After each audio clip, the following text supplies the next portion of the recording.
Hey guys, welcome to another art video where I paint. Maybe you're painting too, maybe you're cringing, laughing, sneaking watching this in class, or you're just watching because you're trying to chill. Whatever it may be, here is a painting for the YouTube Artist Collective. What was the theme this time, guys? It was World in a Bottle. I was really pumped about this theme, so I am doing a Creatures of Peace painting with this theme. If you are unfamiliar with the YouTube Artist Collective, I invite you to scroll to my video description and learn about it there. That way you don't have to listen to us explaining this lots of times. But when you're done with this video, you can go watch my friends make some cool art too. Their links are below. Alrighty, I have a topic for this video that I would love to talk to you guys about, but first, I also wanted to say that this piece is available in my shop. There's also prints available, so don't forget about that if you decide you get emotionally attached to this piece as we go, or you just like the way it looks. It's in my shop. The link is below. Alrighty, I'm going to talk to you about something now because it has been on my mind for quite some time. Having confidence in your artwork. So when I wake up, I have a little bit of a morning routine from my bed, and I basically check my emails and I respond to YouTube comments. Every now and then I come across a comment that goes something like this. I always try to do art, but it never looks good. It's never as good as my friend's art, or whatever it is. People just think that their art is bad and they're very negative about it, and I have been there. I still go to that negative place, and I think as an artist it's very natural to go to that negative place in our minds. But this is not a negative video, guys. We are not negative Nancys. We're going to shed some light on this topic and talk about how to have confidence in our artwork. So, first, I just want to preface this by saying that having confidence with your work is not a formula. This is not like some life talk here. This is strictly talking about art, but there are no formulas with art. We all know that. You have to practice to get better. But part of being an artist, yeah, you're going to feel some negative things, and even if you try to tell yourself you're going to follow a formula or something, it's going to backfire. It's not going to work. Art is a very flexible thing, and a formula is just not going to work. But I'm going to talk to you about ways that you could maybe think about having confidence with your art, I guess. Things that have helped me, and if they don't help you, that's okay. If they do, that's pretty sweet too. Now, a lot of the things that I'm going to talk about are things you could just ask yourself and think about, and I want you to kind of make the decisions yourselves. That way you don't feel like I'm creating a formula when I just said that formulas don't work. That would be weird. We're not doing that. All right, the first thing is I want you to look at your artwork, and if you feel that you don't like a lot of your artwork, you never think anything positive, and you just don't really have a lot of confidence, you just feel unsure of it, look at your artwork and tell me if you're creating what you like or if you feel like you're creating what other people want you to create. I feel like this maybe is just one of those things that just kind of gets lost in my mind, you know, and it never really occurred to me that this could affect how I feel about my own artwork. But the last couple months, as you know, I have gone through this style change.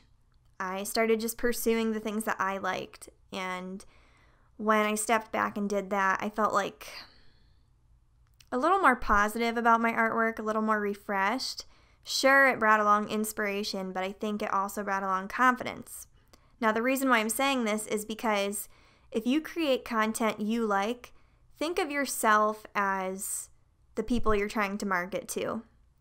You are creating something that you would probably buy or that you would probably hang on your walls because it's something that you like. So obviously, if you like it a lot, you're probably going to put a lot more enthusiasm into your work, and people are going to notice that.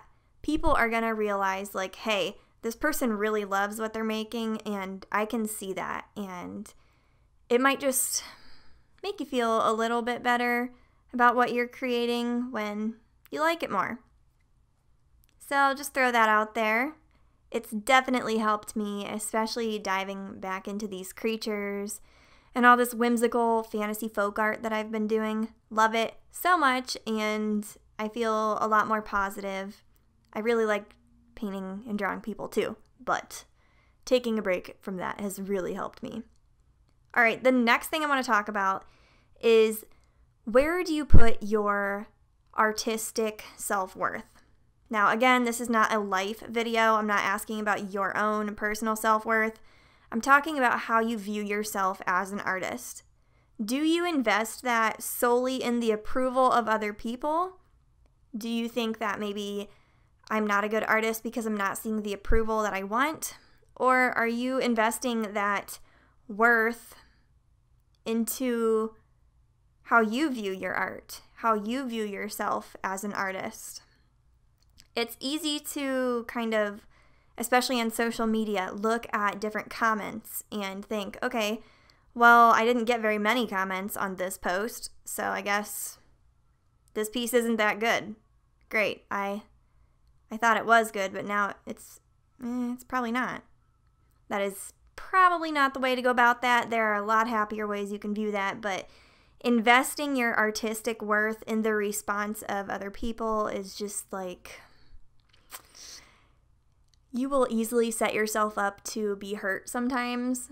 Trust me, when I upload YouTube videos, some of the comments I get are like not very kind at all. And it is very easy to feel negative sometimes and just think, okay, I guess my art isn't that good because people said some really mean things about it. But through years of trial and error, doing YouTube and social media and just being an artist, I have learned not to invest my worth in that place. You just kind of have to read it. If you don't like the comment, you can just kind of do an out of sight, out of mind thing and hide it so you don't see it anymore, whatever. But don't let it pull you down too much. That is so much easier said than done, though. So, yeah. Also, to have more confidence in your art, this probably seems like counterintuitive. I don't know. This one's kind of weird, but you have to be honest with yourself. There are definitely days or art projects, whatever, in which you are not going to like what you create. Maybe you're doing a project for school or just for a person who requested that project. You're not feeling it and you don't like it. Maybe you developed a really cool idea and you're trying to execute it, but you don't really like how it's turning out. It's okay. If you have confidence in yourself, I think you will be able to be honest with yourself. Like, the honesty thing really helps. If you're overly optimistic and you just think, or maybe not think, but you just tell yourself all the time that your stuff is good, and maybe you don't really believe it, that's not really being true to yourself. It's okay to find things in your artwork that you don't like. But I think to write off the entire piece and say you don't like the entire piece, the whole thing is bad, that's when it can kind of just like get you down in the dumps and it's not too fun. We don't like being in that place, but we all go there sometimes. And yeah, it's hard to climb out of that. But what you can do is look at that piece and yeah, you can tear it apart and say everything you don't like about it. But I want you to be honest with what you do like about it, because there are so many things that we can like about pieces that we don't like. And negative comments and negative thoughts seem to always take the limelight, I guess, but it doesn't have to. You can always think happy things too. For instance, say I made a piece and I didn't like the proportions, I didn't like how I tried to execute an idea or whatever, and I wrote off the whole piece as not liking it.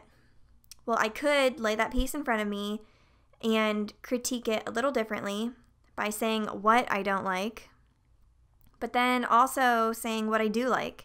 And that can be anything from the supplies I used to the color scheme. Maybe I just like the size of the piece. I mean, that doesn't seem like there's a whole lot going for it, but at least it's one positive thing, right? So, I don't know, that's just one of those things you have to decide for yourself, though, but I'll throw it out there. These are probably all things you guys know anyway. Another thing, don't compare yourself to other people. Now, I say this, but I do this all the time. I really do. This is why I have to ignore Instagram a lot, like, for art reasons. So I have a personal account that I go to where I don't follow artists, really. But, yeah, it's easy to look at other artists and the ones you especially admire. And you just kind of wish that you were at that level. And it can be hard. It can be a toxic thing that happens in our minds, but you just have to be careful with that. Draw your line and try not to compare yourself to other people. It's a lot easier said than done, and yes, like, we're human, we're gonna do it, you know, but you are not that artist that you're comparing yourself to. You are you have your own style, your own skills, and you know, that artist that you look up to, they probably have struggles too that they don't talk about because everything looks good on social media, but hey, we're all human. All right, another thing, it's okay to be uncomfortable, and it is okay to take chances. So sometimes it's hard to feel confident when you feel really uncomfortable. For instance, if you are doing something new and you're changing your style, or you were told to draw something for school that is like, whoa, buddy, I don't like doing that. For instance, fabric wrinkles. I'm just throwing a random thing out there. Whatever it may be, it's okay. It's okay to be uncomfortable. That doesn't mean your piece is going to turn out badly. It means you're taking a chance and you might wow yourself. And you're also taking a chance and practicing and improving. So, just throwing some positivity at you. I don't really know how this video is coming off, positive or negative, but yeah. Anyway, I've been taking lots of chances with my style change, and these are a lot of things that I've been internally working through, and I see a lot of other people working through the same things online, so I wanted to talk about it. Thanks so much for watching, and I hope this helped. This piece is in my shop, by the way. If you are interested, just gonna say that. Okay, bye.